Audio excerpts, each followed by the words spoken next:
አንድ ሰው የወራሽነት ማስረጃ ወይንም ማረጋገጫ ከያዘ በኋላ በወራሽነቱን መሰረት አድርጎ ንብረት ክፍፍል የሚጠይቅ ከሆነ ይገባኛል የሚለውን ንብረት ለመጠየቅ በማንኛውም ጊዜ ይችላል ወይንስ የጊዜ ገደብ አለው? መክሰስ ማለት መፋረድ፣ የመፋረድ መብት ይገድባል። ፍትህ የማግኘትን መብት ይገድባል እና ህገ መንግስታዊ መብት ላይ የተጣለ ገደብም ነው ለማለት ይቻላል። ከሚያጨቃጭቁ ነገሮች ውስጥ አንዱ መቼ ነው ጊዜው መሰላት የሚገባው የሚለው አንዱ ነበረ። ክሱ የሚቀርብበት ጊዜ መቼ ነው የተለያየ ነው። በማን ላይ ይቅረብ፣ ማን ነው ማቅረብ ያለበት የሚሉት ላይ በጣም በተለያየ ጊዜ የተለያዩ ውሳኔዎችን የጠቅላይ ፍርድ ቤት ሰበር ሰሚ ችሎቱ ሰጥቶ ነበረ። 7 ዳኞች ተቀምጠው ከመወሰናቸው በፊት የተዘበራረቀ አቋም ነበር። አንዱም የህግ ስርዓታችን ላይ አንዱ ትልቅ ችግር እሱ ነበር። 1000 ላይ ጥያቄውን ለማቅረብ የተወሰነ ጊዜ ሲል የሚያቀርበው የወራሽነት ጥያቄ ነው አይደለ? ስለዚህ ከሳሹ መብቱንና የውርሱን ንብረቶች በተከሳሹ መያዛቸውን ካወቀ 3 ዓመት ካለፈ በኋላ ስለ ወራሽነት ጥያቄ የሚያቀርበው ክስ ተቀባይነት የለውም ሲባል ይሄ ገደብ የሚመጣው ንብረቱ ላይ ነው የወራሽነት ጥያቄ ላይ ነው ማለት እንችላለን። አሁን በ3 ዓመት ውስጥ ጠይቁ ከተባለ አንድ ወላጅ ከሞተ ሌላኛውን ወላጅ አስቀምጦ እንደመጦር 3 ዓመት ሳያልፍብኝ ውርሳት ይጣራ ሊሉ ነው ማለት ነው። የእናታቸውን መሬት ይዞታ አካፍሉ የሚለው ጥያቄ የወራሽነት ጥያቄ ክስ ነው ወይ ነው አንዱ ጥያቄ።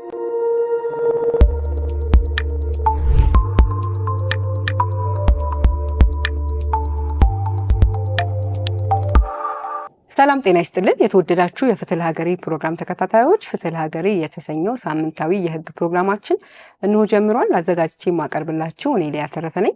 ዛሬ በፍትህ ለሀገሬ ልንወያይበት የወደድነው ርዕሰ ጉዳይ አንድ ሰው የወራሽነት ማስረጃ ወይንም ማረጋገጫ ከያዘ በኋላ በወራሽነቱን መሰረት አድርጎ ንብረት ክፍፍል የሚጠይቅ ከሆነ ይገባኛል የሚለውን ንብረት ለመጠየቅ በማንኛውም ጊዜ ይችላል ወይንስ የጊዜ ገደብ አለው የሚለውን ጥያቄ ሊመልስ የሚችል ውይይት ነው የምናደርገው። ለዚህ ርዕሰ ጉዳይ ውይይት ለማድረግ መነሻ ያደረግንበት ምክንያት የፌዴራል ጠቅላይ ፍርድ ቤት ሰበር ሰሚ ችሎት ባለፈው ዓመት ጥቅምት ወር ላይ የሰጠው አስገዳጅ ውሳኔ አለ። ይሄ አስገዳጅ ውሳኔ በ7 ዳኞች ከዚህ ቀደም በ5 ዳኞች ተሰጥቶ የነበሩ የተለያዩ ከውርስ ይርጋ ጋር የተያያዙ ጉዳዮችን ወይም ደግሞ ውሳኔዎችን በሚለውጥ መልኩ በ7 ዳኞች የተለየ ውሳኔ በመስጠቱ ምክንያት ያንንም ውሳኔ እግረ መንገዳችንን ውሳኔው ምንድን ነው የሚለው አግባብ ነው ወይ ህግን የተከተለ ነው ወይስ አይደለም የሚለውንም ውይይት የምናደርግበት ይሆናል። በዚህ ጉዳይ ላይ ውይይት ለማድረግ እንግዳ ጋብዣለሁ። እንግዳዬ አቶ ታምራት ኪዳነ ማርያም ይባላሉ። ጠበቃና የህግ አማካሪ ናቸው። በዚህ ቅድም በጠቀስኩት ውሳኔ ላይ የተለየ አቋም ነው ያላቸው። ስለዚህ ለጉዳዩ ውይይት የምናደርግ ይሆናል። እንድትከታተሉን በአክብሮት ጋብዛለሁ። ጋሽ ታሜ በጣም አመሰግናለሁ። እግዚአብሔር ይስጥልኝ። እንግዲህ ስለጋበዛችሁኝ አመሰግናለሁ። እሺ ያው የምናወራው ዛሬ ከወራሽነት ጋር በተያያዘ ስላለ የይርጋ ጉዳይ ነው። በተለይ ደግሞ የወራሽነት ማረጋገጫ ወይም ሰርተፍኬት ይዘው የተቀመጡ ሰዎች እንደው በማንኛውም ጊዜ መጠየቅ ይችላሉ ወይንስ የሚለውን ነው ቅድም መግቢያ ላይ እንዳስተዋወቅኩት። ግን እንደው ቀጥታ ወደ ውይይታችን ወደዚህ ጉዳይ ከመግባታችን በፊት ይርጋ ራሱ ምንድን ነው የሚለውን ጉዳይ የማያውቅ ብዙ ሰው ሊኖር ይችላል። ስለዚህ ይርጋ ስንል ምን ማለት ነው? ጽንሰ ሀሳቡን በማብራራት እንጀምር። ጥሩ። ይርጋ የሚለው እንግዲህ መጀመሪያ እሱን ማብራራቱ ጥሩ ነው፣ እውነት ነው።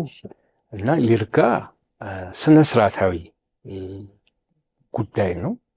ይርጋ ማለት አንድ ሰው መብቱን መጠየቅ የሚችልበት የጊዜ ገደብ ማለት ነው። መብትና መብት መጠየቅ የተለያዩ ነገሮች ናቸው። አንድ ሰው መብቱ ይኖረዋል። ይርጋ ግን ስነ ስርዓታዊ ነው። ምንድን ነው? መብቱን በጊዜ እንዲጠይቅ ህግ ይጠብቅበታል እና በጊዜ ካልጠየቀ የመጠየቅ ወይም የመክሰስ መብቱን ያጣል። መብቱን ሳይሆን የሚያጣው የመክሰስ መብቱን ነው የሚያጣው። ከሱ የሚያገኘውን ነገር የመክሰስ ወይም ሰውን ፍርድ ቤት የማቆም የመገተር ወይም በመደበኛው አነጋገር ሰውን ከሱ የመገተር ወይም የማቆም መብቱን ያጣል ማለት ነው። ግን ያቺ መብቷ ግን አትጠፋም እና ምንድነው አሁን ለምሳሌ ብድር ብንወስድ አበበ ለበቀለ 300,000 ብር ቢያበድረው በቀለ ተበድሯል ማለት ነው። ስለዚህ አበበ ይችን ገንዘብ መክፈያው ሲደርስ መጠየቅ አለበት። የሚከፈልበት ቀን ሲደርስ ሳይጠይቅ ከቀረ ግን ዝም ብሎ በማንኛውም ጊዜ መጠየቅ ይችላል ማለት አይደለም። መጠየቅ ቢያንስ በ10 ዓመት ውስጥ መጠየቅ አለበት። ካልጠየቀ ገንዘቡ አለ፣ መብቱ አለው፣ ግን ስነ ስርዓታዊ ተከሳሹ አይ በቃ እኔ በዚህ ጉዳይ ከ10 ዓመት በኋላ ልጠየቅ አይገባም፣ በወቅቱ ሊጠይቀኝ ይገባ ነበር፣ እንዴት ይህን ያህል ዘመን ቆይቶ ይጠይቀኛል እና ለምንስ ያቆመኛል የሚል የይርጋ ጥያቄ ማንሳት ይችላል ማለት ነው። ይሄንን ማንሳት የሚችለው ማን ነው? ተበዳሪው። የሚከሰሰው ሰው ለሱ ጥቅም ነው። ማንሳት ይችላል፣ አለማንሳትም ይችላል። እውነቱ ይውጣ፣ እውነቱ ይውጣ፣ አላበደረኝም ወይም ከፍየዋለሁ፣ ስለዚህ እኔ በስነ ስርዓት ሳይሆን ተከራክረን እውነቱ ይውጣ ካለም መብቱ ነው፣ መተው ይችላል። ስለዚህ መብቷ አለች ማለት ነው። የመጠየቅ መብትን የሚገድብ የጊዜ ገደብ ነው ማለት ነው።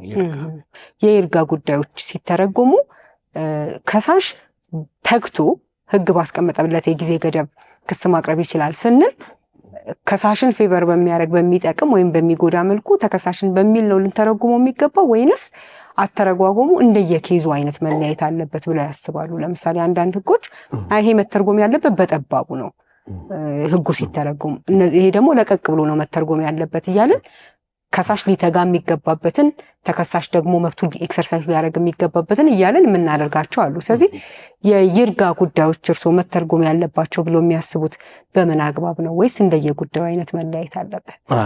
አዎ ጥሩ ኢሹ ነው። እሺ እንደኔ አስተያየት የይርጋ ጉዳይ ጠበብ ተብሎ ነው መተርጎም ያለበት። ምክንያቱም ሰውን የመክሰስ መብትን ይገድባል። መክሰስ ማለት መፋረድን፣ የመፋረድን መብት ይገድባል። ፍትህ የማግኘትን መብት ይገድባል እና ህገ መንግስታዊ መብት ላይ የተጣለ ገደብም ነው ለማለት ይቻላል። አንድን ሰው በጊዜ አልጠየቅምና ጉዳይህን አናይልህም ብለን ስንዘጋበት ፍርድ ማግኘት አትችልም እያለን እየከለከል ነው። ስለዚህ እንዲህ አይነት ነገሮች በጠባቡና በጥንቃቄ ነው መተርጎም ያለባቸው። ሰፋ ተደርጎ ሊተረጎም አይችልም። ይሄ በህግ አውጪው በወጣ ህግ ሊገደብ የሚችል መብት ብቻ። ዳኝነት የመጠየቅን ፍትህ የማግኘትን መብት ህግ አውጪው በጊዜ ገደብ በአንዳንድ ሁኔታዎች በዚህ ጊዜ ውስጥ ካልጠየቃችሁ ተከሳሹን የማቆም መብት የላችሁም ወይም ተከሳሹ ከተቃወማችሁ የመዳኘት መብታችሁን ታጣላችሁ ብሎ ሊያስቀምጥ ይችላል። ስለዚህ እጣ ፈንታቸው ማን ላይ ወደቀ ማለት ነው? ተከሳሹ ላይ ማለት ነው። ተከሳሹ ከተቃወመ አይታይም፣ ካልተቃወመ ግን ይታያል ማለት ነው እና በጠባቡ ነው። ምክንያቱም የመፋረድ መብትን የሚያሳጣ ነው። ሌላው ደግሞ ከዚህ ጋር በተያያዘ ይርጋዎቹ ልክ አሁን እንዳነሳሻቸው በተለያዩ ህጎች ላይ የተለያዩ አይነት ይርጋዎች አሉ፣ የተበታተኑ። ለውክልና ጉዳዮች ራሱን የቻለ አለ፣ ለውል አለ፣ ከውል ውጭ ለሚደርሱ ኃላፊነቶች ወይም ጉዳት ለሚደርስበት ሰው ካሳ የመጠየቅ መብት ይርጋ ራሱን የቻለ አለ።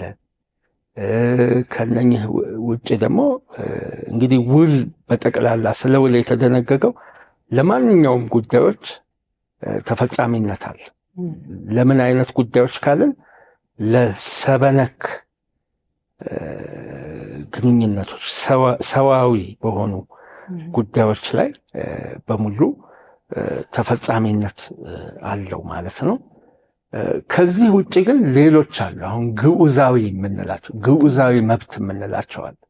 ግዑዛዊ መብት የምንላቸው የንብረት መብት ናቸው። የባለ ሀብትነት መብት ወይንም ከባለ ሀብትነት ጋር የሚያያዙ የአላባ የመያዣ የመሳሰሉ መብቶች ናቸው። እነኚህ መብቶች ግዑዛዊ የምንላቸው ለምንድን ነው? ከንብረት ወይንም ከዕቃ ጋር የተያያዙ ናቸው። ከንብረቱ ጋር ተጣብቀው የሚኖሩ ናቸው። ንብረቱ እስካለ ድረስ ሁል ጊዜ ንብረቱን ተከትለው የሚሄዱ መብቶች ናቸው። ለእነኚህ መብቶች በይርጋ ቀሪ የሚሆኑበትን ራሱን የቻለ ድንጋጌ አስቀምጧል። በመርህ ደረጃ ንብረቱ እስካለ ድረስ አንድ ሰው ሁል ጊዜ የዛ ንብረት ባለሀብት ነው፣ ባለቤት። ንብረቱን አስቀምጦ የትም ዓለም ላይ ቢጓዝ እንኳን ያ ንብረት እስካለ ድረስ የሰውየው መብት አብሮ ሳለ ከእጁም ቢወጣ ንብረቱ ሁል ጊዜ መብቱ እንዳለ ነው የሚገመተው። የግድ ሁሌ ዕቃውን ይዞ መዞር የለበትም እና ከዕቃው ጋር ንብረቱ አለ። ዕቃውን ተከትሎ ማንኛውንም ሰው መቃወም ይችላል ማለት ነው። ያንን የባለቤትነት መብቱን መነሻ በማድረግ ማንንም ሰው የመቃወም መብት አለው ማለት ነው ባለቤቱ። እና ይሄ መብት የዚህ በይርጋ መቆም ልክ ከቀድሙ ስለ ብድር ካነሳነው ጋር ለየት ይላል። ይሄኛው ሁል ጊዜ የባለ ሀብትነት መብቱ እስካለ ድረስ መጠየቅ መብቱ ነው። ቀሪ የሚሆነው ምንድን ነው? የባለ ሀብትነት መብቱ ራሱ ቀሪ ሊሆን የሚችልበት ሁኔታ ምን ሲሆን ነው? እዛ ላይ ህጎች አሉ። የማይንቀሳቀስ ንብረት ከሆነ ከርስት መዝገብ ላይ ስሙ ሲፋቅ ይላል። ርስት መዝገብ ላይ ስሙ እስካልተፋቀ ድረስ ንብረት መዝጋቢው አካል በስሙ እስከመዘገበው ድረስ ወይም በተለምዶ ካርታ እስካለው በስሙ እስከሆነ ድረስ ያ መብቱ ምንም በፍጹም ቀሪ ሊሆን አይችልም ማለት ነው። በፈለገው ጊዜ በውስጡ አልነበርክበትም አልያዝክም ተብሎ በመርህ ደረጃ ያንን መብት ሊያጣ አይችልም። ልዩ ሁኔታዎች ይኖራሉ፣ ግን በመርህ የሚንቀሳቀስም ንብረት ሲሆን ንብረቷ ለምሳሌ ይቺ ኩባያ ልትሆን ይችላል ወይም ስኒ የት እንዳለች ካወቀ ሰው ጋም ብትሆን ያችን የመጠየቅ መብቱ ምን ጊዜም ቀሪ አይሆን። ቀሪ የምትሆነው ምንድን ነው? ንብረቱ ጠፍታበት የት እንዳለች ሳያውቅ 10 ዓመት ከሞላ የመጠየቅ መብቱን ያጣ። ይሄ ምንድን ነው? ሌላ ሰው ያስቀመጠው ሰው ባለሀብትነቱ ወደዛኛው ስለሚሸጋገር ነው። ስለዚህ ሁሉ ጊዜ ሁለቱን ለያይተን ማየት አለብን። ንብረት ነክ ወይም ግዑዛዊ መብቶችንና ሰበ ነክ ወይም ሰው ላይ ከሰው የመጠየቅ መብቶችን ለይተን በመርህ ደረጃ በይርጋ የሚቋረጡት ከሰው የመጠየቅ መብት ናቸው። ከንብረት ጋር ግን የሚኖሩት አብረው እስካሉ ድረስ ከንብረቱ ጋር የመጠየቅ መብቱም ኦቶማቲክ ነው ወይም አብሮት የሚኖር ነገር ነው እና እነኚህ ሁኔታዎች አሉ። ሌሎችም እንግዲህ በይርጋ ሊታገዱ የማይችሉ ሰብአዊ፣ ይሄ ደግሞ ሰበነክ ያልናቸው ቅድም ግዴታዎች ናቸው። ግን ከግዴታም ውጭ ሌሎች ከስብዕና ጋር የተያዙ ስብዕናዊ የሆኑ መብቶች ምናልባት በይርጋ ይታገዳሉ ለማለት ያስቸግራል።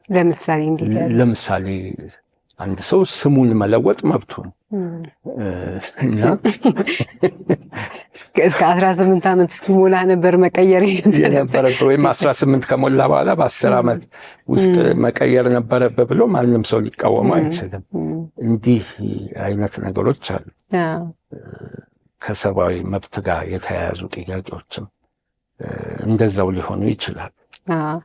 ምናልባት አሁን ከዚህ ከይርጋ ጋር ተያይዞ በጣም ጠቅላላ የሆኑትን አሁን በዝርዝር እሱ የገለጹልን የውርስ ጉዳይ ሳንል የውል ጉዳይ ሳንል ግን ይርጋ በራሱ እንዴት ነው ልንከፋፍለው የምንችለው? የቱ ነው ሊጠየቅ የሚችለው? የቱ ነው ገደብ ሊኖረው የማይገባው የሚለውን በሌላ ፕሮግራም በደንብ በዝርዝር እናወራበታለን። ትንሽ ዝርዝር ነገሮችም ስለሚያስፈልጉ ለተመልካቾቻችንም የነገሩን ቀለል አድርገን በምሳሌ እናስረዳለን። ዛሬ መነሻችን የውርስ ጉዳይ ስለሆነ እንደው ለመንደርደሪያ ስለሆነ ይህን ያህል ካለን ስለ ይርጋው በቂ ይሆናል። ግን ሲገልጹ ምናልባት ተመልካቾቻችን ግልጽ እንዲሆንላቸው ከይርጋ ጋር በተያያዘ በጠባቡ ነው መተርጎም ያለበት ወይንስ ደግሞ በሰፊው ነው መተርጎም ያለበት የሚለውን ነገር ስናነሳ ሲጀመር ራሱ ትርጉምን ምን አመጣው? ህጉ ለምሳሌ እንደዚህ አይነት ጉዳዮች በ10 ዓመት ይታገዳሉ፣ እንደዚህ አይነት ጉዳዮች በ3 ዓመት ካልተጠየቁ በቀር የሚከሰው ሰው መብቱን ያጣል ብሎ ካስቀመጠው በጠባቡ መተርጎምና ለቀቅ አድርገን ነው መተርጎም ያለብን የሚለው ጉዳይ ራሱ የሚመጣው እንዴት ነው የሚለውን ምናልባት የህግ ባለሙያ ላልሆነ ሰው ገልጸን ብናልፍ ደስ ይለኛል፣ ጉዳዩን እንዲብራራ። አዎ እውነት ነው።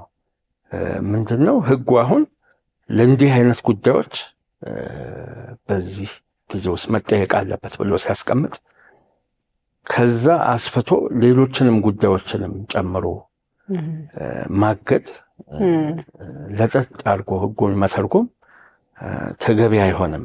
አሁን ወደ ውርስ ጉዳይ እንግባና ህጋችን የውርስ ጉዳዮችን በሚመለከት ያስቀመጣቸው የይርጋ አይነቶች ወይም የይርጋ ጉዳዮች እንዴት ያሉ ናቸው?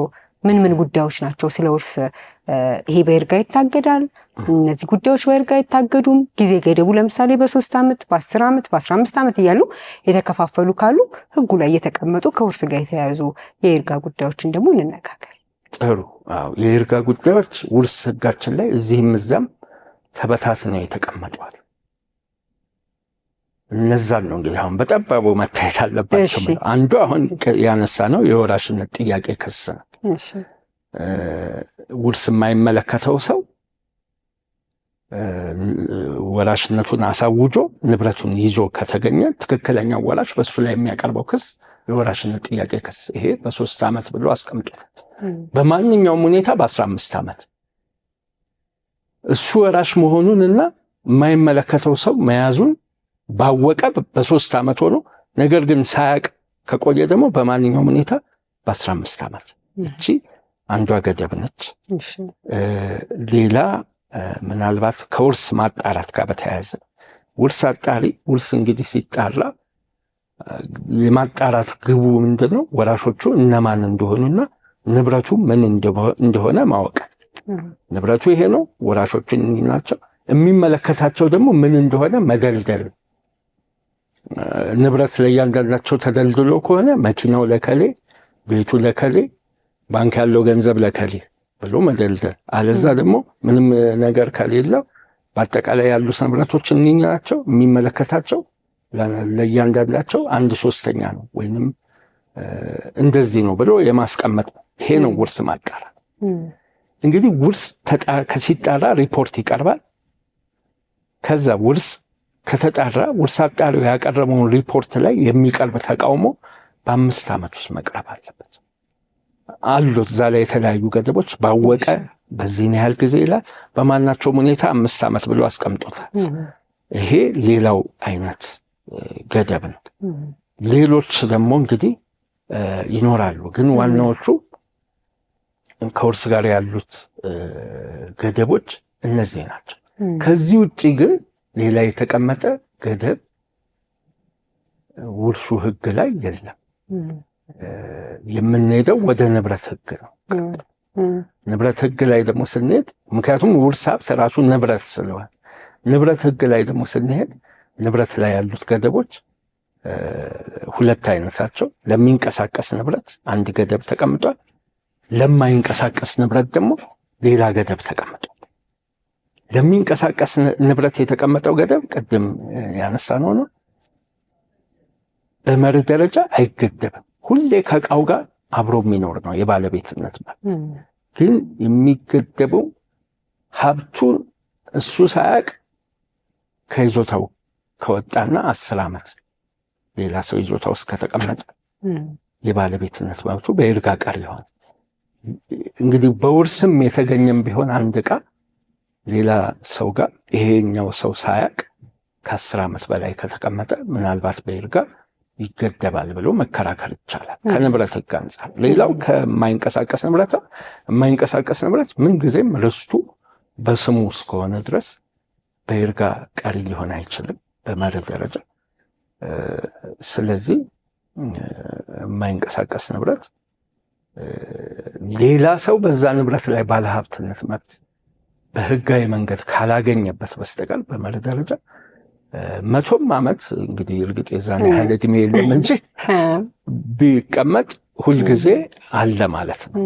በወራሾቹ ስም ከሆነ ወይም በአውራሹ ስም ከሆነ ያንን ንብረት በማንኛውም ጊዜ ይመለከተኛል የሚል ሰው የመጠየቅ መብት አለው። ሌላ ምናልባት ከውርስ ጋር ተያይዞ የሚነሳው የጋራ ባለሀብትነት መብት። ምክንያቱም ብዙ ጊዜ ወራሾች አብረው ሲወርሱ የጋራ ባለሀብት ስለሚሆኑ ነው። የጋራ ባለሀብት የሆነ ሰው ድርሻዬን ስጡኝ ብሎ መጠየቅ የሚችለው መቼ ነው? በይርጋ ይታገዳል የሚል ጥያቄ ሊነሳ ይችላል።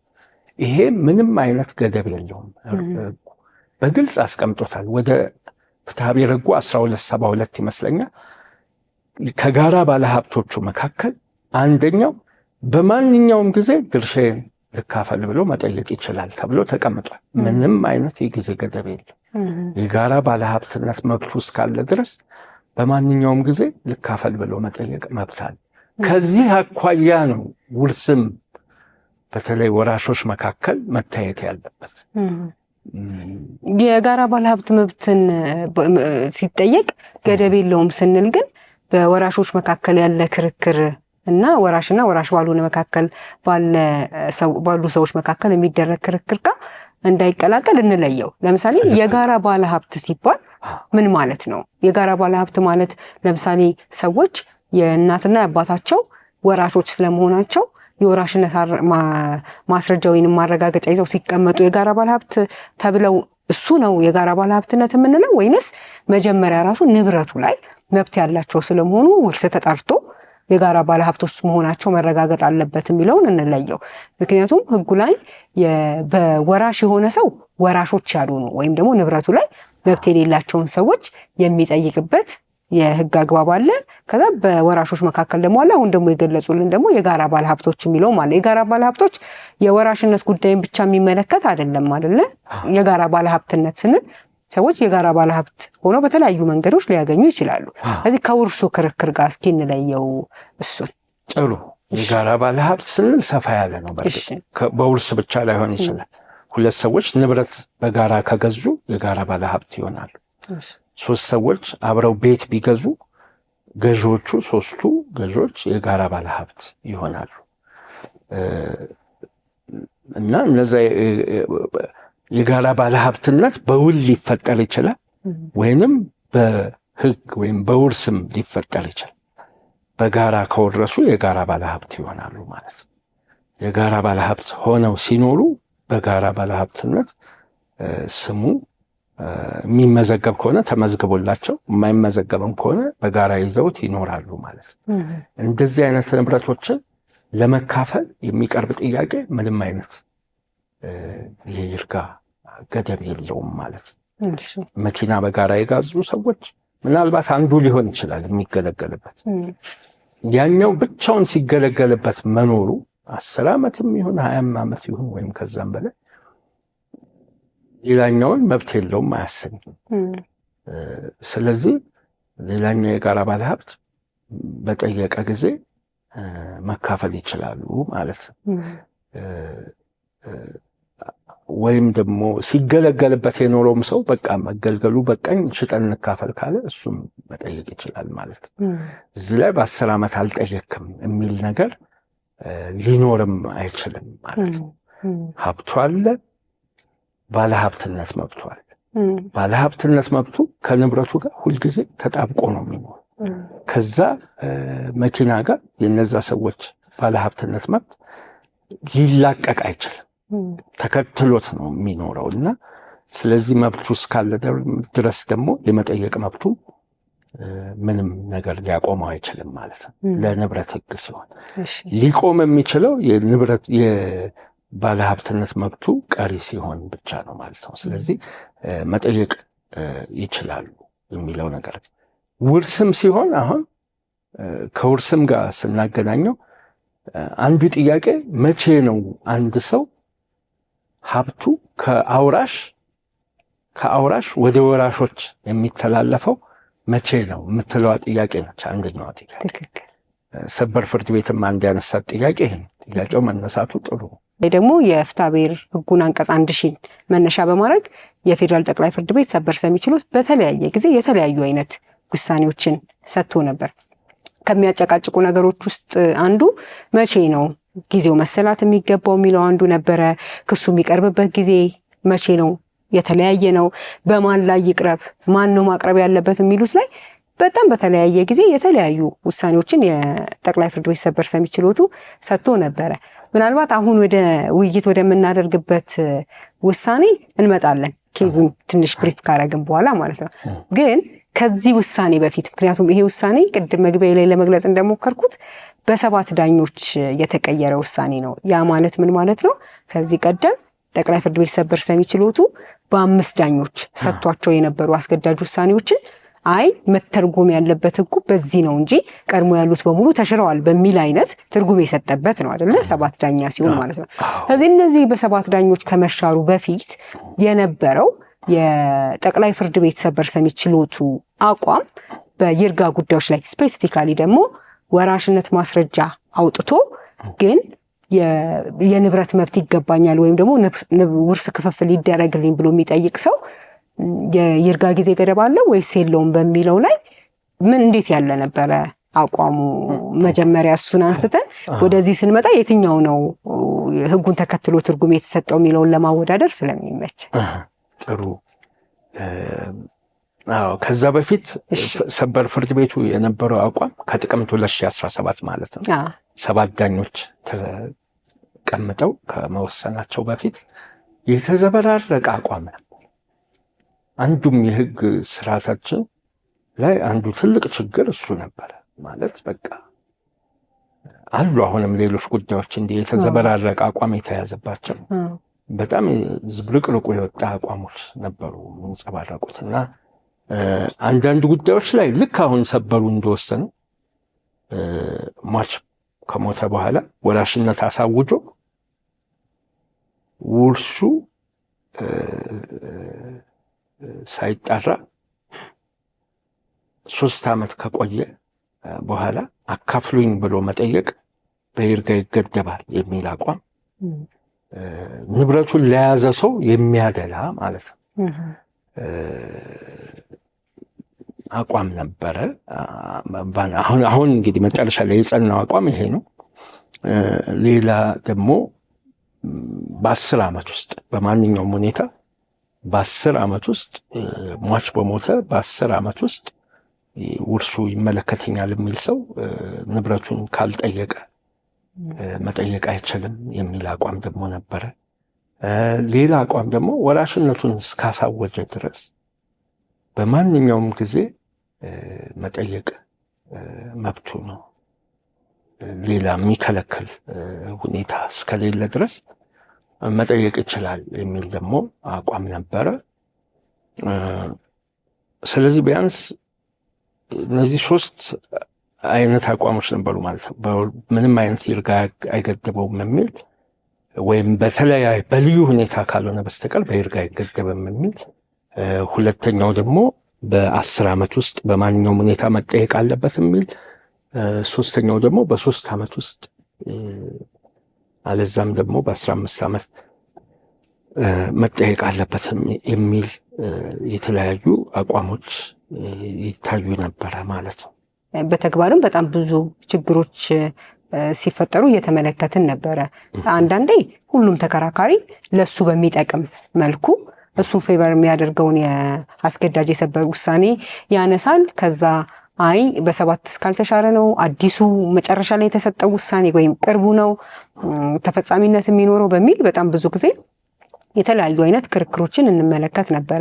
ከዛ ደግሞ ባለሙያዎችም ልክ አሁን እርስዎ ቅድም ሲገልጹት በነበረበት መንገድ አይ ህጉ እንደዚህ አይደለም የሚለው የህጉ ዓላማ ይሄ አይደለም፣ ይርጋ ላይ የተቀመጡት ገደቦች እነዚህ አይደሉም በሚል ክርክሮች ነበሩ። ስለዚህ በ7 ዳኛ ይሄ ውሳኔ መለወጡ እንደ ጥሩ ነገር ልናየው የምንችለው ነገር የቀድሞ የነበሩት በተለያየ ጊዜ ወጥነት የሌላቸው ወይም ቅድም ሲገልጹ እንደነበረው ዝብርቅርቅ ባለመልኩ ትርጉም የተሰጠባቸው የነበረውን የህጉን ክፍል አንድ አይነት ወጥ የሆነ ውሳኔ እንዲወሰን ማድረጉ በ7 ዳኞች መቀየሩ አንድ እንደ ጥሩ የምንወስደው ነገር ነው። ግን ሲቀየር ደግሞ የተቀየረበት አግባብ በምንድን ነው የሚለውን ደግሞ ማየት አስፈላጊ ነው ብዬ አስባለሁ። የዚህ ፕሮግራም ዋናው ዓላማም የመጀመሪያው የፌዴራል ጠቅላይ ፍርድ ቤት ሰበር ሰሚ ችሎት የሰጣቸውን አስገዳጅ ውሳኔዎች ጸንተው ባሉበት ጊዜ ሁሉ አስገዳጅና እንደ ህግ የሚቆጠሩ ስለሆኑ ለተመልካቾቻችን ማስረዳት ወይም ደግሞ ማሳወቅ ነው የመጀመሪያው። ከዛ እንደ ህግ ባለሙያ ደግሞ ይሄ ውሳኔ በአግባቡ ህግን የተከተለ ነው አይደለም፣ አግባብ ነው ወይስ አይደለም የሚለውን ደግሞ መከራከር ወይም ደግሞ መጠየቅ ደግሞ ቀጥሎ ለሚመጡት መስተካከል ላለባቸው ነገሮች ደግሞ መፍትሄ ሰተን ማለፍ ወይም ደግሞ ጠቁመን ማለፍ ስለሆነ ያ ነው እንዲዳበር ነው። ኤግዛክትሊ እንዲዳበር ማለት ይሄ ንግግሩ ወይም ደግሞ እዚህ ጉዳዮች ላይ መጽሐፉ ህጉ እንዴት ነው መተርጎም ያሉበት የሚሉት ነገሮች በሙሉ መጨረሻ ላይ የቱ ነው የህጉ ዓላማ የሚለው የተለያዩ ሀሳቦች ሲንጸባረቁ ጉዳዩ ላይ በደንብ ትኩረት ይሰጠውና መተርጎም ያለበት በዚህ መልኩ ነው በሚለው የዳበረ የሆነ ወይም ደግሞ ልንቀይረው ማንችል ወይም ትክክለኛ የህጉን ዓላማ የሚያሳካ አይነት ውሳኔ እንዲኖር ማድረግ ስለሆነ ነው ዋናው ዓላማ።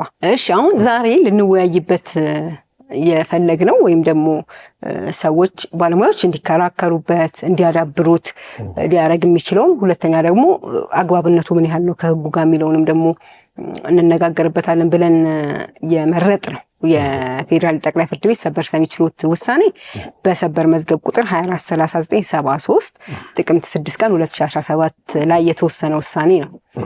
ምናልባት ለተመልካቾቻችን አካሄዱ እንዴት ነበር የሚለውን ግልጽ ለማድረግ ክርክሩ የተጀመረው በአማራ ክልል በአንድ ወረዳ ፍርድ ቤት ላይ ነው።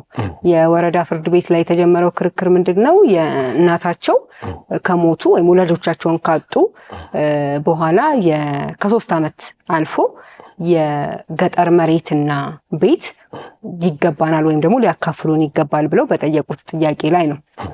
በመጀመሪያ የወረዳ ፍርድ ቤቱ የሰጠው ውሳኔ ይሄ ክርክር የውሳኔው ከተወሰነ ወይም ደግሞ ወራሽነታቸው ከታወጀ ወይም ደግሞ መብቱ ከተያዘ በኋላ በ3 ዓመት ውስጥ መቅረብ ይገባው ስለነበረ በፍትሐ ብሔር ህጉ አንቀጽ 1000 መሰረት በ3 ዓመት ይርጋ ይታገዳል በሚል ውሳኔ ሰጠ። ከዛ ከፍተኛ ፍርድ ቤቱ ደግሞ ከዚህ ቀደም አሁን እርሶ ሲገልጿቸው የነበሩትን የሰበር መዝገብ ቁጥር 38533ን እና የሰበር ቁጥር 44237ን መነሻ በማድረግ ቀድሞ የነበሩትን ውሳኔ መነሻ አድርጎ አይ ወራሽነት እስከተረጋገጠ ድረስ የውርስ ክፍፍል ወይም ደግሞ የንብረት ክፍፍል ጥያቄው በይርጋ ሊታገድ አይገባም ነበረ ብሎ ወደ ፍሬ ጉዳይ ገብተው እንዲከራከሩ ለስር ፍርድ ቤት መለሰው። ከዛ ይግባኝ ተባለበትና ጠቅላይ ፍርድ ቤት ላይ በተመሳሳይ መልኩ ልክ ወረዳ ፍርድ ቤቱ በሰጠው አግባብ ወራሽነት ቢያሳውጁም የንብረቱን በሚመለከት ግን በ3 ዓመት ጊዜ ውስጥ መጠየቅ ይገባቸው ስለነበረ አለመጠየቃቸው ስላልጠየቁ በይርጋ ይታገዳል አለ። ከዛ የዛው የክልሉ የጠቅላይ ፍርድ ቤት ሰበር ሰሚ ችሎት ደግሞ በይሄው በይግባኝ ሲቀርብለት አጸናው ማለት ነው። ከዛ በኋላ በይግባኝ ወይም ደግሞ የሰበር አቤቱታ ቀርቦ የመጣው የፌዴራል ጠቅላይ ፍርድ ቤት ሰበር ሰሚ ችሎት ነው።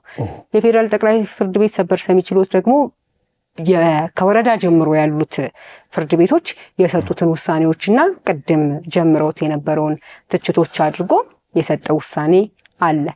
ምን አይነት ውሳኔ ነው የተሰጠው? ለውሳኔው መነሻ ያደረገው ሰበር ሰሚ ችሎቱ ምንድነው የሚለውን መጀመሪያ ይግለጹልንና ከዛ የእርሶን ደግሞ ውሳኔው እንዴት እንደተወሰነ መጀመሪያ ካስረዳን በኋላ እኔ ግን በዚህ ምክንያት ከዚህ ውሳኔ ጋር አልስማማበትም የሚሉትን ደግሞ ይገልጹልናል ማለት ነው። ፍርድ ቤቱ ሲወሰን ምንድን ነው ያደረገው? የእነዚህን ሰዎች ጥያቄያቸው ውርስ ለመካፈል ነው። የእናታቸውን ይዞታ መሬት አካፍሉኝ የሚል ጥያቄ ነው።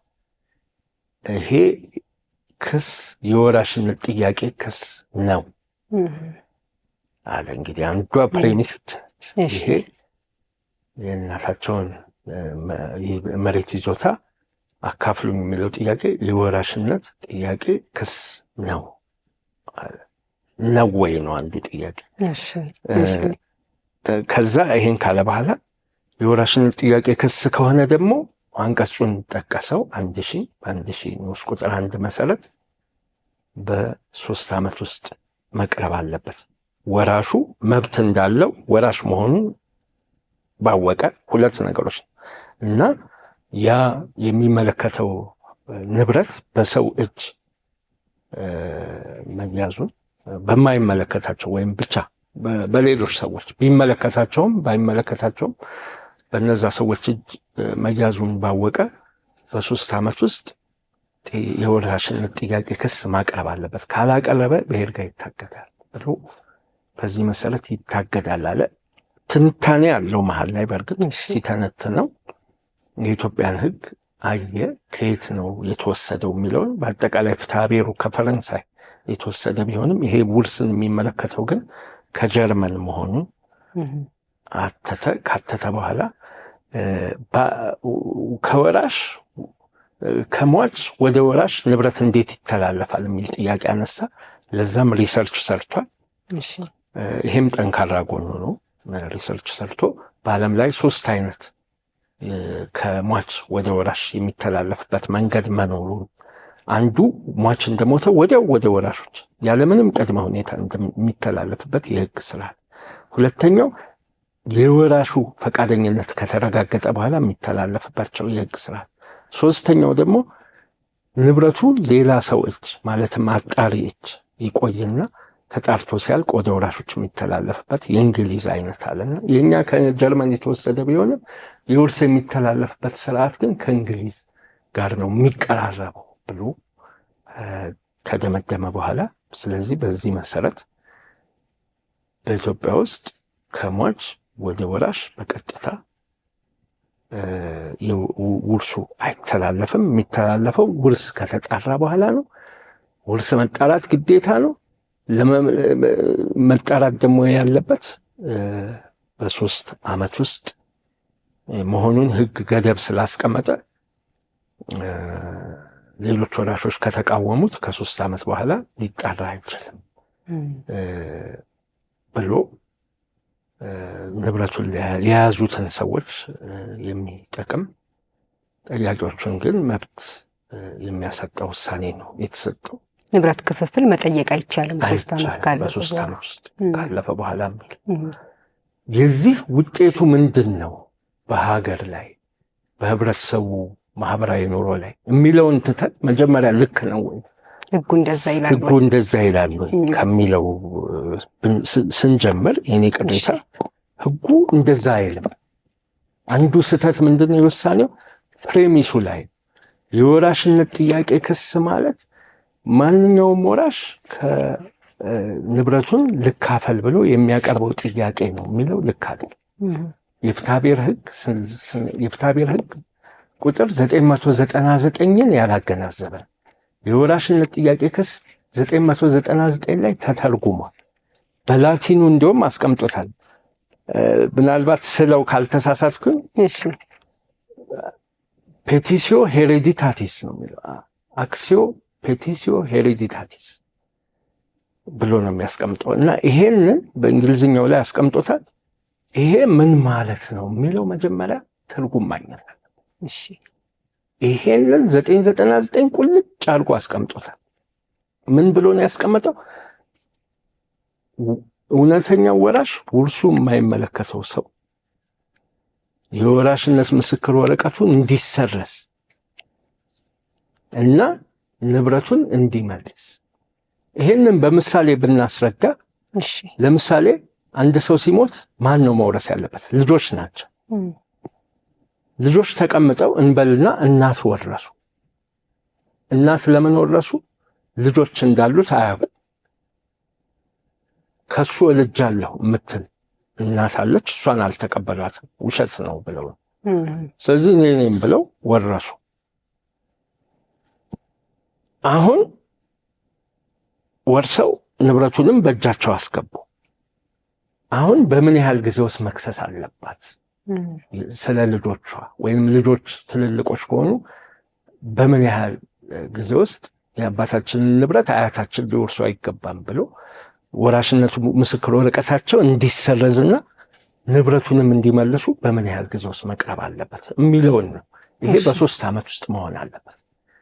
እነዚህ ልጆች እናታቸው ወራሽ ነኝ ብለው ማሳወጃቸውን ባወቁ በ3 ዓመት ውስጥ እና ንብረቱን በእጃቸው መያዛቸው ባወቁ በ3 ዓመት ውስጥ መክሰስ አለባቸው። ይሄን ካላደረጉ አይችሉም። ይሄንን ነው ጠበብ ተደርጎ ለዚህ ጉዳይ ብቻ ይሄ ተፈጻሚነት። አሁን በተያዘው ጉዳይ ግን ወራሾች ናቸው፣ እናታቸው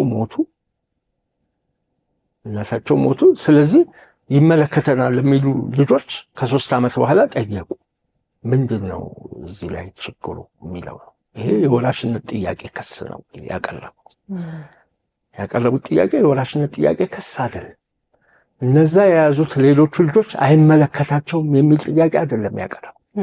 እነሱ አልተወለዱም፣ አይመለከታቸውም፣ የወራሽነት ምስክር ወረቀታቸው ይሰረዝ፣ ንብረቱን በሙሉ ያምጡ የሚል አይደለም። ክሱ ምንድነው? እኛም ስለሚመለከተን እንካፈል እና ይሄን ትልቁ ስህተት እዚህ ላይ ነው። የወራሽነት ጥያቄ ክስ አይደለም። የእነዚህ ሰዎች ጥያቄ የውርስ መካፈል ጥያቄ ነው። በወቅቱ አሳውጀዋል። ካሳወጁ እንኳን አሳውጀው ባያሳውጁም በሕጉ መሰረት መብቱ ወዲያውኑ ወደ ወራሾች ተላልፈው ከተላለፈ ውርሱ ባይጣራም በማንኛውም ጊዜ ልካፈል ብለው መጠየቅ መብታቸው ነው። ምናልባት ሌላ እዚህ ላይ ደግሞ መነሳት ያለበት እነኚህ መብት የላቸውም ከተባለ እነዛ ሲያዙት ምንድን ነው መብታቸው? እነዛም እኮ ቢሆን በውርስ ነው ያንን ሊያገኙ የሚችሉት። ስለዚህ የማ መብት ነው በይርጋ የሚታገደው? ሲጀመር በጣም እኮ የሚያስቀው ነገር ለምሳሌ ባንክ ገንዘብ አለም በልሽ፣ መሬቱን እንተው። ባንክ ንግድ ባንክ የተቀመጠ ገንዘብ አለም ማንም አልጠየቀም። እነዛም እነዚህም አልጠየቁ። ቢጠይቁ በይርጋ ይታገዳል ሊባሉ ነው? ሁሉም ሊታገዱ ነው? ለማ ሊሆን ነው ገንዘብ? እና ልክ አይደለም የምለው ምናልባት ጋሽ ታሜ እዚህ ጋር ያለኝ ጥያቄ በሁለት መልኩ ማየት አለብን ብዬ አስባለሁ። ለምሳሌ የወራሽነት ማረጋገጫ ወይም ደግሞ ሰርተፍኬት የምንለው ወይም ደግሞ ውሳኔ አንድ ልጅ ወራሽ ነው ተብሎ የወራሽነት ማረጋገጫ ሲሰጠው በራሱ መብት ይሰጠዋል ንብረቱ ላይ ማለት አይደለም አይደል? የሚያረጋግጥለት ተወላጅ መሆኑን ወይም ደግሞ ህጋዊ ወራሽ መሆኑን ነው። አንደኛ የመጀመሪያ ደረጃ ልንለው እንችላለን። ቀጥሎ ያለ ህግ ላይ በተቀመጠው መሰረት የሚሰጥ ወራሽ ስለመሆኑ ማረጋገጫ ነው እንጂ የውርስ ንብረቱ ላይ በራሱ ይሄ ውሳኔ መብት ይሰጠዋል ማለት አይደለም። አይደለ? ይሄ ያስማማናል። እውነት ነው። መብቱማ ከህግ የተገኘ መጀመሪያውኑ ገና በሞተበት ዕለት አውራሹ ተላልፎለታል። እሱ ጋር ነው አሁን ጥያቄ። ያስተላልፈውም ይችላል ለሰው። ይሄን ህጉ ግልጽ አድርጎ አስቀምጦታል። ስለዚህ የወራሽነት ማስረጃ ሲሰጥ አንድ ሰው የወራሽነት ማስረጃ አለው ምንል ከሆነ ወይም ደግሞ ሰርተፍኬት አለው ምንል ከሆነ ንብረቱ ላይ ባይ ዲፎልት መብት አለው ልንል እንችላለን ማለት ነው። እንደዛ ነው ህጉ የሚለው። አዎ እንደዛ። ወራሽነት ምስክር ወረቀቱ ማረጋገጫ። እሺ፣ መብቱ የሚመነጨው ከምስክር ወረቀቱ አይደል? ትክክል። መብቱ የሚመነጨው ከህግ ነው። በህግ ደግሞ ወራሾች ማን እንደሆኑ ተዘርዝሮ ተቀምጧል። ተወላጅ ካለ ተወላጆች ናቸው። ተወላጅ ከሌለ ወደ ወላጅ ይሄዳል። ወላጅ ከሌለ ወደ አያት ይሄዳል።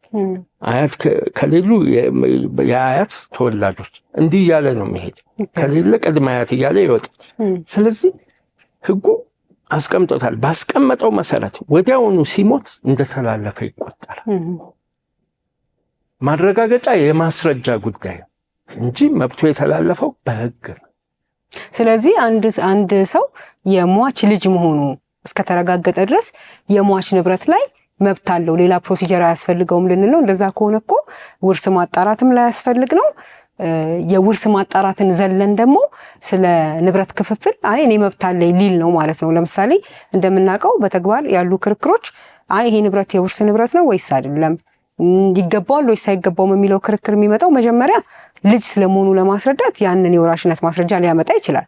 ብቻውን ግን እዛ ንብረት ላይ መብት ያለው ስለመሆኑ ማረጋገጫ ሊሆነው አይችልም። ክርክሮቹም የሚያሳየን ያንን አይደለም አይደለ? ለምሳሌ እዚህ ጋር አያይዤ ማንሳት የምፈልገው የዚህ ንዑስ ክፍል 3 ላይ ነው አይደለ? የህጋችን የሚያወራው ከ996 እስከ 1002 ያሉትን በሚመለከት ያለው ላይ የተሰጠው ርዕስ ለወራሹ ስለሚሰጡ የምስክር ወረቀቶችና የወራሽነት ጥያቄ ነው የሚለው። ስለዚህ ይህንኑ ተከትለን ስንሄድ 1000 ላይ ጥያቄውን ለማቅረብ የተወሰነ ጊዜ ሲል የሚያቀርበው የወራሽነት ጥያቄ ነው አይደለ?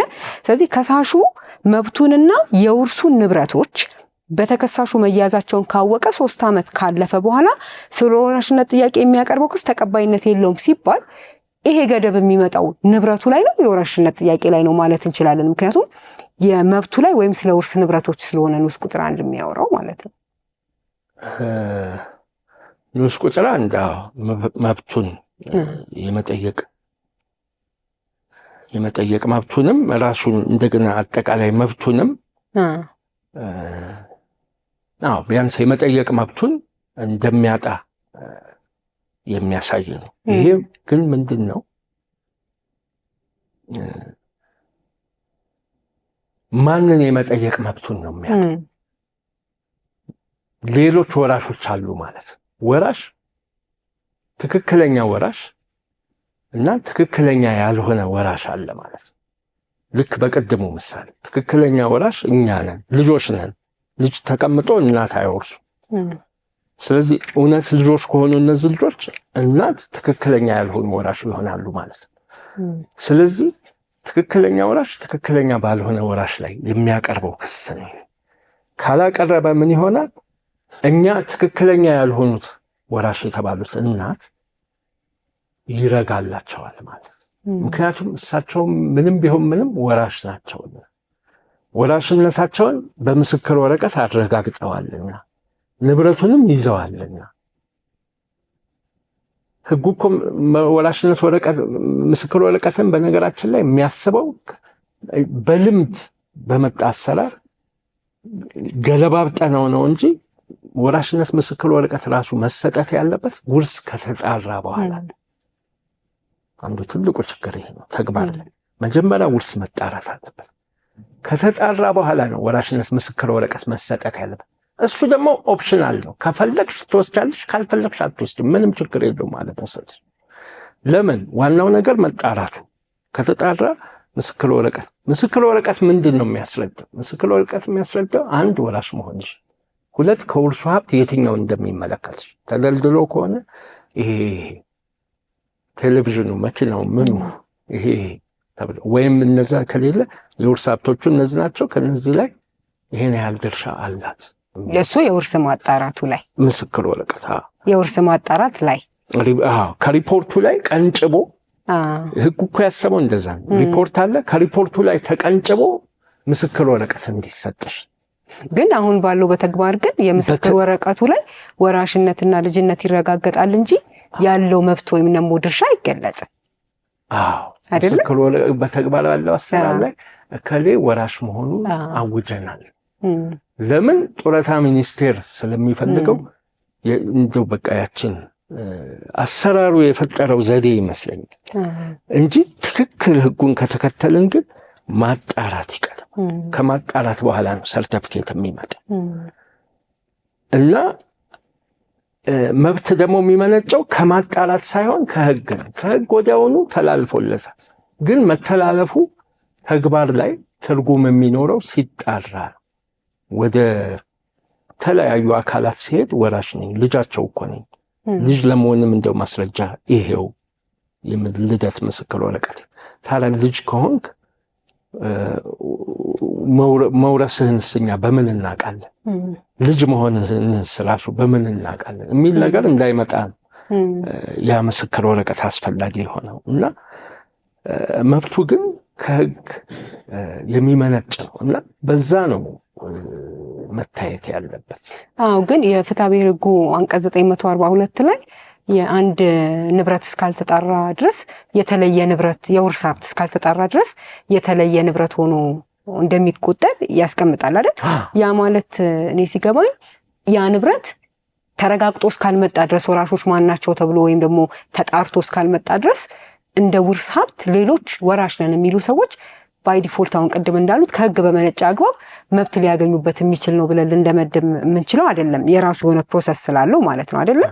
ስለዚህ የወራሽነት ማስረጃ ወይም ልጅ መሆናቸው ወይም አንደኛ ደረጃ መጀመሪያ ደረጃ ወራሽ መሆናቸው መረጋገጡ ብቻ መብት ይሰጣቸዋል የምንል ከሆነ ቅድም እንዳልኩት አንደኛ ሰርተፍኬት ተቃውሞ ሊቀርብበት የሚችል እንደ ማስረጃ ብቻ የሚያገለግል ሰርተፍኬት ከመሆኑ አንጻር በአንድ ወገን የሚመጣ ማስረጃ ስለሆነ ማለት ነው።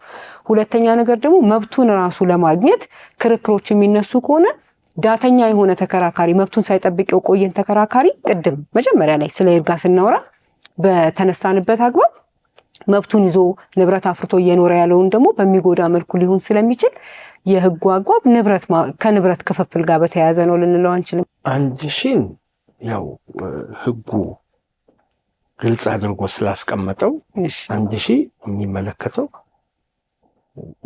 የተሻለ መብት ያለው ሰው እያለ ምንም የማይመለከተው ወይም አነስተኛ መብት ያለው ሰው ማለት የራቀ መብት ያለው ሰው ከተሻለው እናት ልጅ ተቀምጦ እናት የማሳወጃ አይነት ነገር ማለት በሚሆንበት ጊዜ ትክክለኛ ባልሆነው ላይ የሚያቀርበው ነገር ወይም ደግሞ ትክክለኛ ነኝ ባዩ ትክክለኛ አይደለም በተባለው ላይ የሚያቀርበው ክስ 3 ዓመት መሆን አለበት። ስለዚህ ልጃችን ልጅ የለውም ብለው ወላጆች ወርሰው ተቀምጠው ወልጄለታለሁ የሚሉ ካሉ በማንኛውም ሁኔታ በ15 ዓመት መምጣት አለባቸው። አለዛ ደግሞ ወላጆች አሳውጀው ንብረቱን መያዙን ባወቁ በ3 ዓመት መምጣት አለባቸው። ይሄ ከዚህ ውጭ ግን ያለው እህትማማቾች ወንድማማቾች አብረው ሲኖሩ ውርስ መጠየቅን በተመለከተ ግን ኦቶማቲካሊ ወላጆቻቸው ሲሞቱ ወራሾች ናቸው። በህግ ነው ይሄንን የሚያገኙት፣ ከሰነድም አይደለም። ይሄን ከዛ አንዳቸው ከአንዳቸው ላይ መጠየቅ ኢንፕሪንሲፕል በመርህ ደረጃ በማንኛውም ጊዜ ይችላሉ ተብሎ ነው መሄድ ያለበት። ውርስ አልተጣራም ማለት ካልተጣራ እኮ ሁሉም ናቸው እንዝላሎች። ለምንድን ነው ጠያቂው ላይ የምንደፈድፍበት? ሁሉም ነው እኮ እንዲጣራ አድርገው ድርሻቸውን መደልደል ያለባቸው። ሳያጣሉት በወላጅ ስም ተቀምጧል ንብረቱ። ለምንድነው ለያዙት የምንፈርደው? ምን ምክንያት አለ? ሁሉም በህግ ወራሾች ናቸው። ተጣርቶ ከሆነ ችግር የለም። ከተጣራ በተጣራው ሪፖርት መሰረት ይካሄዳል። በተጣራው ሪፖርት መሰረት እነማን ናቸው ልጆች፣ እነማን ናቸው ወራሾች፣ ሪፖርቱ ባስቀመጠው መሰረት መጠየቅ በማንኛውም ጊዜ ይቻላል። ሪፖርት ውስጥ ያልተካተተ ከሌላ ሰው ወልጃለሁ የሚል ወይ የሚልስ አይነት እንዲህ አይነት ነገሮች ካሉ እነሱ ደግሞ አይነት ነገሮች ካሉ ሪፖርቱ ላይ ነው ችግሩ ማለት ነው። ሪፖርትን ደግሞ ለመቃወም ጊዜ ገደብ ተቀመጡ። ሪፖርት ግን ካልተጣራ ግን ሁሉም ናቸው እኮ እንዝላሎች። ማን ነው ንብረቱን ይዞ ስለተገኘ ብቻ መጨረሻ ላይ ንብረቱን ለያዘው መፍረድ ማለት ነው። ምናልባት ሁሉም አብረው ይዘው እንደውም ሁሉም ሌሎቹ ይዘው መጨረሻ ላይ አንዱ ገብቶ እንዳጋጣሚ ሌሎቹ ለቀው ሲሄዱ ቢቃወማቸው ለሱ ልንፈርድ ነው እና በደንብ መታየት አለበት። ትክክል አይደለም የምለው ለዚህ ነው። ሌላው ደግሞ ምንድነው ራሱ ከዚህም ወጣ ብለ ይሄ እንግዲህ ትክክል አይደለም ህጉን የተከተለ አይደለም የሚለው ውጤቱስ ምንድነው የሚለው ላይ ስንሄድ በማንኛውም ሁኔታ በ3 ዓመት ውስጥ መጠየቅ አለብህ ከተባለ ምን ማለት ወላጆች እንግዲህ በሀገራችን በአፍሪካ በአጠቃላይ ከኢትዮጵያ ብቻ ሳይሆን ልጅ ወላጅን የሚጦር እንደ ፈረንጆቹ ሶሻል ሴኩሪቲ የሚባል ነገር ልጆች ናቸው ወላጆቻቸውን ውለታ የሚመልሱት። አሁን በ3 ዓመት ውስጥ ጠይቁ ከተባለ አንድ ወላጅ ከሞተ ሌላኛውን ወላጅ አስቀምጦ እንደመጦር 3 ዓመት ሳያልፍብኝ ውርሳ ይጣራ ሊሉ ነው ማለት ነው። ልጆች አክብሮት እኮ ነው ልጆች ሳይጠይቁ የሚቆዩት። አንደኛው ሲቆይ አንደኛው ሲሞት አንደኛው ሲቆይ የቆየውን የማይጠይቁት እኮ አክብሮት ነው፣ ትልቅነት እኮ ከኖረበት ሰፈር ከኖረችበት ሰፈር አናፈናቅላት ብለው ነው። እና አሁን ወደ ጠያቂነት የሚያመጣ ነገር ነው የሚሆነው። ወላጅን በመጦር ፈንታ ውርስ ማካፈል ወደ ማፈናቀል፣ በቤተሰብ መካከል ራሱ ትምምንን የሚያጠፋ ማንጋ ነው ውርሱ ያለው፣ ነገ ቢክደኝስ፣ አካፍለኝ ስለው ይርጋ ቢያነሳብኝስ የሚል ነገር እና ቤተሰብ እንዲበተን የሚያደርግ ነገር ነው። እና ህግን የተከተለ ካለመሆኑም በላይ ውጤቱ የከፋ ነው። አንዳንዴ እኮ ከህግም ወጥቶ የሚያቃናም ውሳኔ አለ እኮ። ከህጉም ወጣ ብሎ ህጉን የበለጠ የተሻለ ውጤት እንዲኖረው የሚያደርጋል። ይሄ ግን በጣም አፍራሽ ነው። በጣም አመሰግናለሁ። ይህንን ውሳኔ ስንመለከት የተለያዩ ባለሙያዎች የተለያየ አይነት አቋም አላቸው። ቅድም እንዳለው ለተመልካቾቻችን ግልጽ ማድረግ የምንፈልገው ይሄ ውሳኔ አሁን የተወሰነ ጸንቶ ያለ ወይም አስገዳጅ ውሳኔ ስለሆነ እንደ ሕግ የምንቀበለው ነው። ስለዚህ አሁን ባለንበት ሁኔታ ቅድም በገለጽነው አግባብ የሰበር ሰሚ ችሎት የሰጠው ውሳኔ ያስገድዳል። ለክርክርም ልንለው እንችላለን። ሰዎች እስኪሻሻል ድረስ እስኪሻሻል አሁን የመነጋገራችን ዓላማ የመነጋገራችን ዓላማ ሕግን የተከተለ አይደለም ወይም ደግሞ የሚያመጣው ቀውስ ከፍ ያለ ነው የምንል ከሆነ በድጋሚ ላይታይ የሚችልበት አግባብ ስለሌለ መስተካከል ያለበትን ነገር ለመጠቆም ነው። ቅድም እንዳልኩት ሌሎች ደግሞ ይሄ ደግሞ የተሻለ ጎን አለው እንደውም ብለው የሚከራከሩ ያሉ መሆኑ እንደተጠበቀ ሆኖ ማለት ነው። ኢንክሉዲንግ ውሳኔውን የሰጡት ዳኞች ካነሱት ራሱ ሪዝኒንጎች ወይም ደግሞ መነሻ ምክንያቶች ስንመለከት ቅድም ያነሳ ነው በአንድም ሆነ በሌላ ስንገልጸው የነበሩት ብዙ ምክንያቶች ይኖራል። ስለዚህ በሕግ ባለሙያ መካከል ያለ ልዩነት የሚጠበቅ ነገር ነው። ግን የትኛው ነው የሚበጀው? ቅድም እንዳልኩት አንደኛ ሕጉን የተከተለው የትኛው ነው፣ ሁለተኛ ደግሞ ሕጉን ስንተረጉም ደግሞ ለማህበረሰቡ በሰላም እንዲኖር ያለንን ነገር እሴታችንን ጠብቀን እንድንሄድ የሚያደርገን የትኛው ነው የሚለው ደግሞ ሰበር ሰሚ ችሎት ውሳኔ ሲሰጥ አንድ ከግምት ማስገባት ያለበት ነገር ስለሆነ ማለት ነው። ቅድም ያሉትን የምስማማው ነገር ሕግ በደረቁ ሳይሆን መተርጎም ያለበት የተለያዩ አይነት ሁኔታዎችን ከግምት በማስገባት መተርጎም አለበት የሚለው የኔም አቋም ስለሆነ ማለት ነው። ስለዚህ ስለሰጡን ማብራሪያ እጅግ አድርጌ አመሰግናለሁ። እዚህ ዓላማችን እንዲያድግ እንዲዳብር ስለሆነ የፍትህ ስርዓታችን ላይ ከነዚህ ከሕግ አተረጓጎም ጋር ያሉትን የሰበር ሰሚ ችሎቶች የሚሰጧቸው አንዳንድ አከራካሪ አጨቃጫቂ የሆኑ ውሳኔዎች ላይ ሁለት የተቃራኒ ሀሳብ ያላቸውን ባለሙያዎች ደግሞ አቅርበን ውይይት የምናደርግበት ይሆናል። እዚሁ ላይም ደግሞ በድጋሚ ልንመለስበት እንችላለን በጥልቀት። ደስ ይለኛል። እሺ፣ በጣም አመሰግናለሁ። እግዚአብሔር ይስጥልኝ ስለመጡ። እሺ፣ ተመልካቾቻችን ከጠበቃና የሕግ አማካሪ አቶ ታምራት ኪዳነ ማርያም ጋር የወራሽነትን በሚመለከት ስለ ይርጋ አዲስ የተሰጠውን ወይም ደግሞ በቅርቡ የተሰጠውን የሰበር ሰሚ ችሎት ውሳኔ መነሻ በማድረግ ያደረግነው ውይይት ይህንን ይመስል ነበረ። ሳምንት በሌላ የሕግ ጉዳይ ከሌላ ባለሙያ ጋር እጠብቃችኋለሁ። እስከዛው ሰላም።